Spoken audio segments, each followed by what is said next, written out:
Assalamualaikum warahmatullahi wabarakatuh. Memasuki alam kubur merupakan fase pertama setelah seseorang mengalami kematian. Sebuah alam baru yang disebut alam barzah dan dianggap paling menakutkan saat pertama kali kita terbangun atau sadar bahwa kita telah mati. Seseorang yang sudah mati akan merasa tak percaya jika ia sudah meninggalkan alam fana dan serasa bermimpi ketika di alam kubur. Digambarkan jika seseorang yang baru 1 hari meninggal seperti mengalami mimpi jika dia belum mati, tetapi sebenarnya sudah memasuki alam barzah. Disebutkan ketika seseorang yang mengalami kematian dan kemudian memasuki alam kubur, maka pertama yang akan datang adalah malaikat Munkar dan Nakir. Kedatangan malaikat Munkar dan Nakir di alam kubur ini pun digambarkan dengan cukup menyeramkan bagi mereka yang banyak melakukan maksiat semasa hidup, tetapi akan nampak menawan bagi mereka yang semasa hidupnya taat di jalan Allah. Ketika pertama kali berhadapan dengan manusia di alam kubur, maka ada 6 pertanyaan yang akan diajukan oleh malaikat Munkar dan Nakir. Adapun 6 pertanyaan di alam kubur ini menentukan perjalanan selanjutnya. Apakah dia akan di tempat bersama para nabi, ulama, dan umara di surga, atau justru memasuki neraka dan dihisab terlebih dahulu? Pertanyaan itu adalah yang pertama, man rabbuka, siapa Tuhanmu? Ma dinuka, apa agamamu?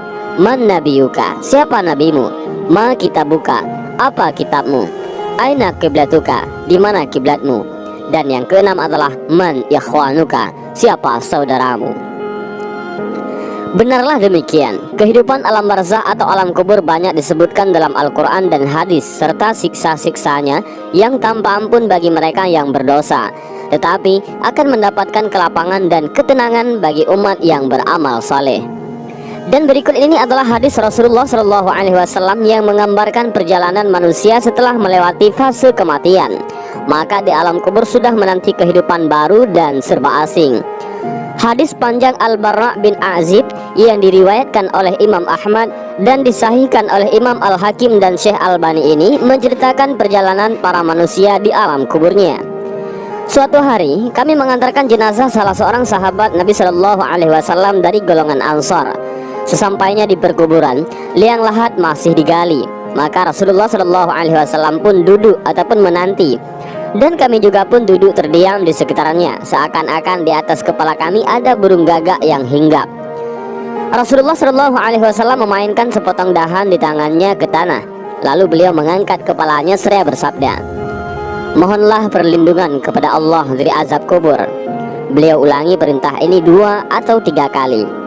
Kemudian beliau Shallallahu Alaihi Wasallam bersabda, seandainya seorang yang beriman sudah tidak lagi menginginkan dunia dan telah mengharapkan akhirat ataupun sakratul maut, turunlah dari langit para malaikat yang bermuka cerah secerah sinar matahari.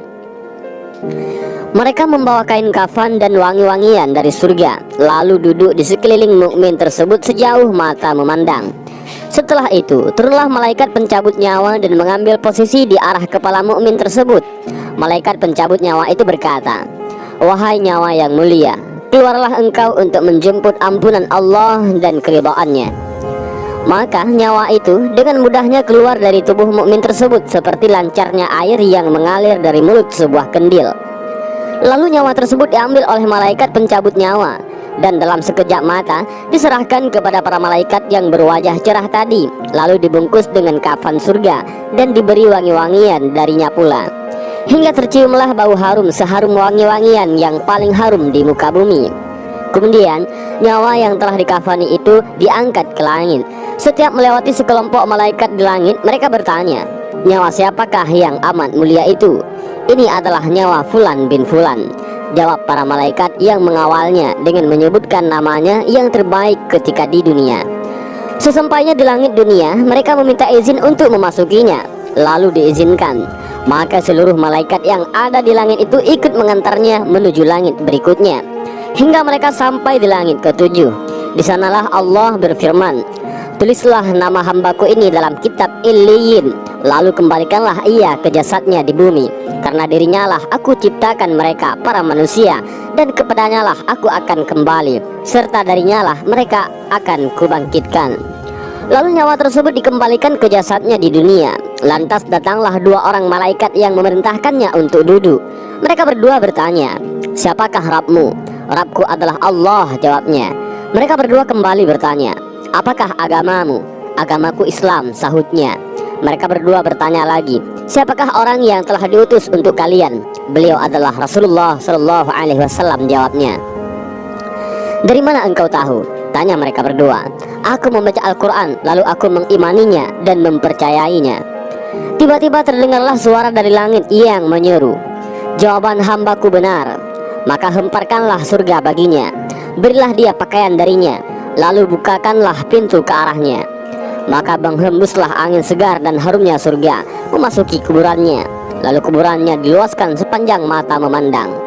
Saat itu datanglah seorang pemuda asing yang amat tampan, memakai pakaian yang sangat indah dan berbau harum sekali, seraya berkata, "Bergembiralah, inilah hari yang telah dijanjikan dulu bagimu." Mukmin tadi bertanya, "Siapakah engkau?" "Wajahmu menandakan kebaikan." "Aku adalah amal solehmu," jawabnya.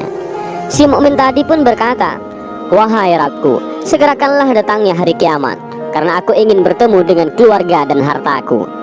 Adapun orang kafir, di saat dia dalam keadaan tidak mengharapkan akhirat dan masih menginginkan dunia, turunlah dari langit malaikat yang bermuka hitam sambil membawa kain mori kasar. Lalu mereka duduk di sekelilingnya. Saat itu turunlah malaikat pencabut nyawa dan duduk di arah kepalanya seraya berkata, "Wahai nyawa yang hina, keluarlah dan jemputlah kemurkaan dan kemarahan Allah." Maka nyawa orang kafir tadi berlarian di sekujur tubuhnya. Maka malaikat pencabut nyawa tadi mencabut nyawa tersebut dengan paksa, sebagaimana seseorang yang menarik besi beruji yang menempel di kapas basah. Begitu nyawa tersebut sudah berada di tangan malaikat pencabut nyawa, sekejap mata diambil oleh para malaikat bermuka hitam yang ada di sekelilingnya. Lalu nyawa tadi segera dibungkus dengan kain mori kasar. Tiba-tiba terciumlah bau busuk sebusuk bangkai yang paling busuk di muka bumi. Lalu nyawa tadi dibawa ke langit. Setiap mereka melewati segerombolan malaikat, mereka selalu ditanya, "Nyawa siapakah yang amat hina ini?" "Ini adalah nyawa Fulan bin Fulan," jawab mereka dengan namanya yang terburuk ketika di dunia. Sesampainya di langit dunia, mereka minta izin untuk memasukinya, namun tidak diizinkan. Rasulullah Shallallahu Alaihi Wasallam membacakan firman Allah Subhanahu Wa Taala, "Tidak akan dibukakan bagi mereka, orang-orang kafir, pintu-pintu langit, dan mereka tidak akan masuk surga sampai seandainya unta bisa memasuki lubang jarum sekalipun." Al-Quran Surah Al-A'raf ayat 40. Saat itu Allah berfirman, "Tulislah namanya di dalam sijjin di bawah bumi." Kemudian nyawa itu dicampakkan dengan hina. Rasulullah Shallallahu Alaihi Wasallam membacakan firman Allah Ta'ala, "Barang siapa mempersekutukan sesuatu dengan Allah, maka adalah ia seolah-olah jatuh dari langit lalu disambar oleh burung atau diterbangkan angin ke tempat yang jauh." Al-Quran Surah Al-Hajj ayat 31. Kemudian nyawa tadi dikembalikan ke jasadnya, hingga datanglah dua orang malaikat yang menundukkannya seraya bertanya, "Siapakah Rabbmu?" "Aku tidak tahu," jawabnya. Mereka berdua kembali bertanya, "Apakah agamamu?" "Aku tidak tahu," sahutnya. Mereka berdua bertanya lagi, "Siapakah orang yang telah diutus untuk kalian?" "Aku tidak tahu," jawabnya. Saat itu terdengar seruan dari langit, "Hambaku telah berdusta, hamparkanlah neraka baginya dan bukakan pintu ke arahnya." Maka hawa panas dan bau busuk neraka pun bertiup ke dalam kuburannya. Lalu kuburannya dipres oleh Allah Subhanahu Wa Taala hingga tulang belulangnya pecah dan menancap satu sama lainnya.